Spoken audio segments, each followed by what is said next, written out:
For nearly 3 decades, ProviNET Solutions has been providing solutions you can trust. Hello, and welcome to our discussion on EHR optimizations. We're really excited to have the participants here today on our video, and we're hoping to talk about EHRs and organizations that may be struggling with using the EHR that they currently have in place, and what is a common process that we can go through to get them into a better condition and feeling better about their investment into that EHR. It's a really important topic. It's a really costly item for an organization, and it's something that we don't really want to see organizations just throw it out if they're unhappy with it. I think it's really worth going into the effort to look at the software from all different sides and see where there could be room for an improvement, or maybe to validate some of the concerns that you are having. So I'm Steve Vandervelde. I serve as the Senior Living Enterprise Architect here at ProviNET, and ProviNET is a full-scale IT company with a rich background in EHR consulting. It's something that we've been doing for over a decade, and we're very proud that most of the customers that we work with will come back and say that we've made their EHR something that is a positive thing for them again, and something that they actually see as a tool that can benefit the organization again. So that's something that we're very proud of, and I'd like to thank our panelists for being here today, Sue Coldenhoven and John Whittington. Thanks, Steve. I'm Sue Coldenhoven. I'm from ProviNET Solutions. I'm the Director of Software Services. I've been with the company for 10 years. I'm a nurse, and I also have my informatics certification, and I get to work with all the clients on the clinical side. I work with a lot of the nurses, the DONs, all the different IDT team members. We really get to hear from everyone some of the problems that they're having with the software. We get to dive into workflow issues and basic EHR functionality. Thanks, Steve. Hi, I'm John Whittington. I'm a Senior Financial Implementation Consultant here at ProviNET. I've been here for 9 years. I'm essentially Sue's financial counterpart. So everything Sue handles on the clinical side, I take care of on that financial side. Working with everyone from the CFO down to billers and collection staff. We do everything from new software implementation, scoping out the project and making sure that we cover all of the points we're going to need to implement, to optimizations where we come in and review everything that you've done and make sure that it's working as best as it could for you. All right, well, let's jump right into it. So the first question that I have is, what type of organization would be a good candidate for going through this optimization project? We find that most of the organizations, there's a couple different directions for that. One of the clients that would benefit from this was somebody who'd been on the EHR for a very long time. We have some clients that have been on it for over 10 years, even longer, and a lot has changed in 10 years. So somebody who's been on a software for a long time is a good idea to have them go through this. There's been changes in the software, there's been changes in regulation, even changes in personnel, so that's a really good client to have. We also work with clients who have recently implemented. So maybe things didn't do well during the implementation, things have gone astray, super users are no longer there, whoever set things up are no longer there anymore. So those would be our two top clients that would really benefit from this. Great, yeah, that makes a lot of sense. And with there being so many organizations out there now who have been around EHRs for almost a decade now, in some instances, it makes sense where there would be a lot of room for refreshing their use of it and making sure that they're keeping up with all the new content that's coming out on a probably monthly basis in some instances.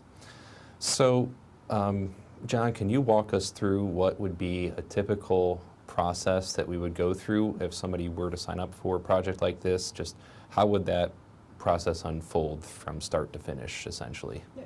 When clients sign up for this, we typically start with our sales call to kind of understand why they're looking for an optimization, kind of get a background on what some of their pain points are and why they think they want to go through this.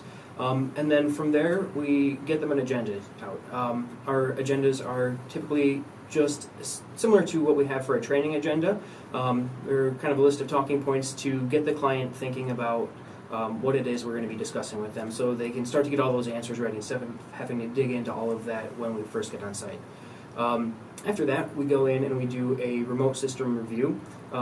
working in software all the time, we're really familiar with what the best practices are. So we like to spend a few hours going through there and looking through the setup that they have in place to see if we can find any just glaring items we know are going to cause problems, and we can be prepared to address those when we get on site right away. Once we're on site, then we typically do interviews with a bunch of the staff, and depending on the pain points that the organization has provided, that can range anyone from CFO and upper management to down to just the billing staff and collections on the financial side. Going through all of the issues of what is it you're trying to do, how is that not working well for you, or if it's a newer implementation, what did you used to do that you're not able to accomplish here and you think we can help you with. And we gather all that information into a bunch of notes that we end up taking back with us. And if there's anything we discover while we're on site that is just a quick win, something we can fix for you right away so you can see some benefits from this immediately, we can work with you while we're on site to get some of those items addressed and get you working more efficiently even before you get your report. We take all of our information back with us and put together a comprehensive report of everything we found, where we document who we talked to, what information they relay to us, where they're having issues, and we put that together into a list of issues that they're having, where we see that they can make changes to correct those issues, the benefit those changes are going to have for them, and then the action items that they need to do to actually make those changes happen. And I can add, on the clinical side, we do the interviews as well, and again, work with all the different levels of staff, so for clinical leadership, administrator, DONs, nurses, and all the different interdisciplinary staff as well. So we really like to talk to each and every user that is using the EHR. And I also do a lot of on-site visits and even shadowing people as they're using the product. I get to get a real good feel for people as they're doing their job. We try to be not interrupting them, of course, while they're doing things, but we can get a good feel for where some of the problems are by just kind of observing people while they're doing their work. Next question that comes to mind is, are there a list of common items that you typically find when you go through this optimization process with an organization? What are some common issues that you can almost bet on coming up when you go from an organization from one side of the country to another even? What does that look like? One of the main common things that I see is a lack of moving along with the software as it moves along. So the vendor will come out with new features, new modules, things like that, but the client hasn't gotten around to implementing them. They don't know how to do that. So like there's usually remote pieces where a physician has engagement. Some clients just do not want to use that. So I see a lot of pieces of the software that aren't used a lot. And also I see a lot of areas where the software is set up by a group of people, set up super users, clinical build folks that are no longer there. So we see a lot of staff turnover and somebody, so-and-so set it up, but no one else who's in the organization today knows how to work that or to do anything with that. So they'll identify that there's changes that they want, but no one has any idea how to make those changes or make those improvements. So that's a big area. And then third area that I see is a lot of reports not being used. We'll do a lot of security changes where we'll activate reports, and then we'll be able to show them exactly how to use those reports when we're on site. And similarly on the financial side, reports is a big one on the financial side as well. They spend all of this time entering in this financial information, and they're still tracking it somewhere else manually on an Excel spreadsheet. There are a ton of reports and vision. It's very robust on the financial side on what information can get out after we've tracked all of this.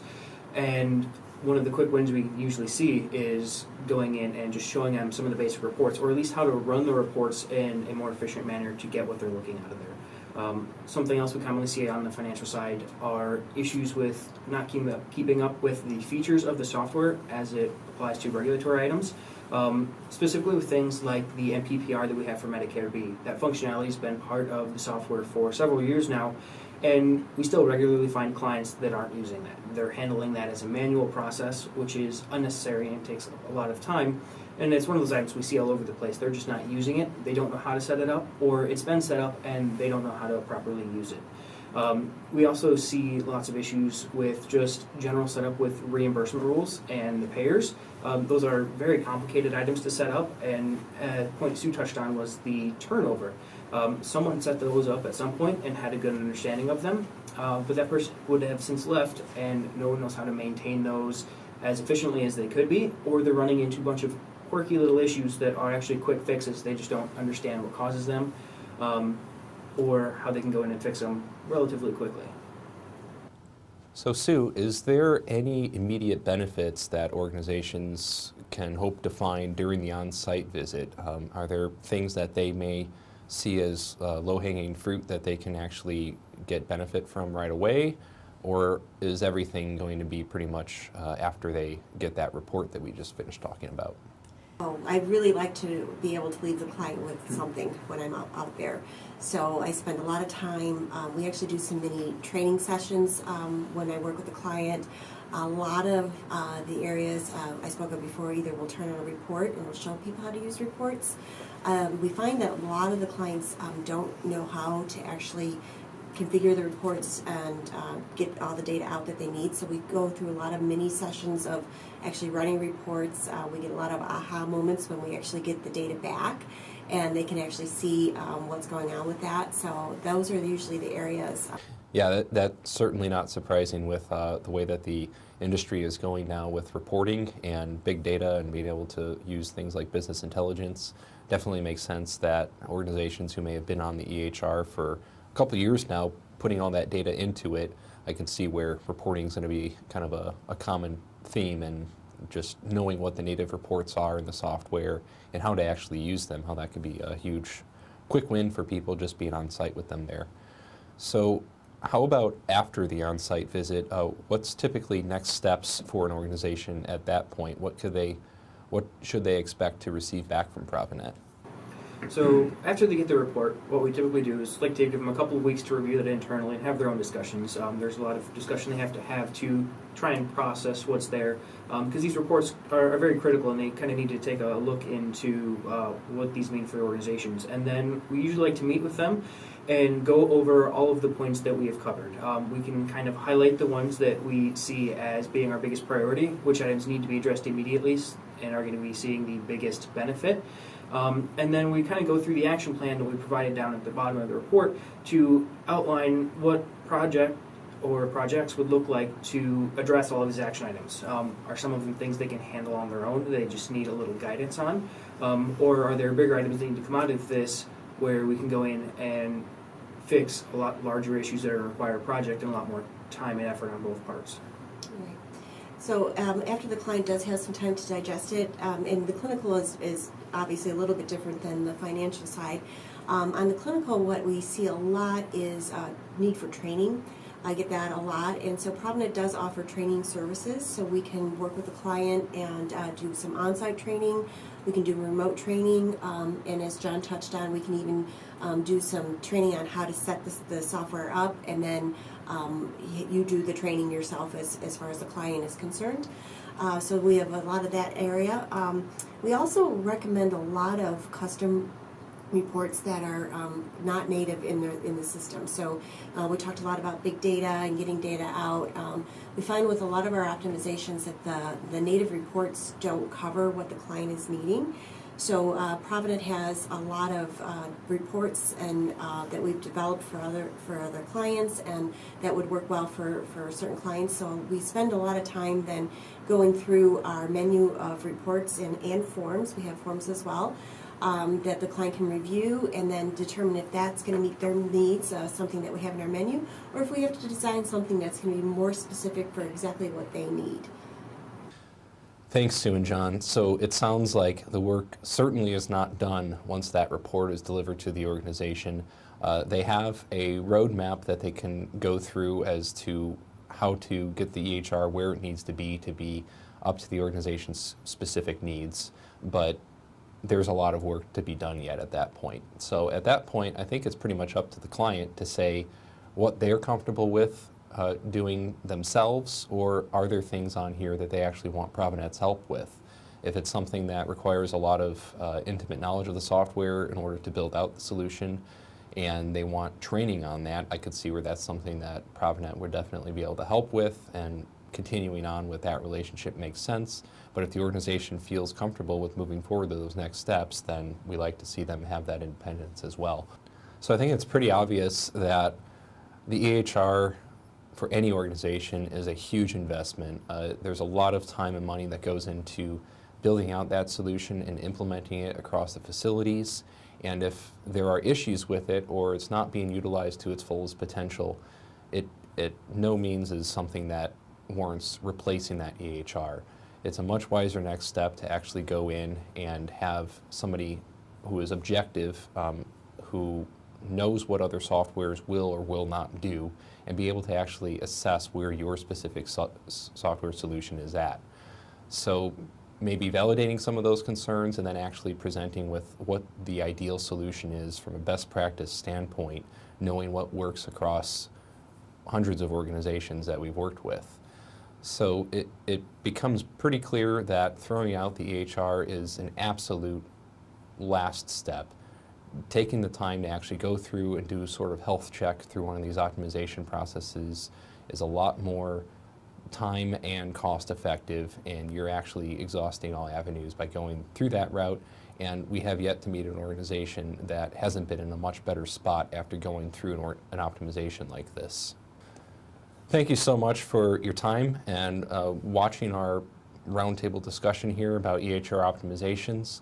If you have any questions or would like to talk to anybody at ProviNET about going through what this may look like for your organization, or if you find that a lot of what Sue and John said and the thought leadership they provided resonated with you and your organization, please don't hesitate to contact us. You can either visit our website to learn more at www.provinet.com or email us at info@provinet.com. Thank you so much for your time today.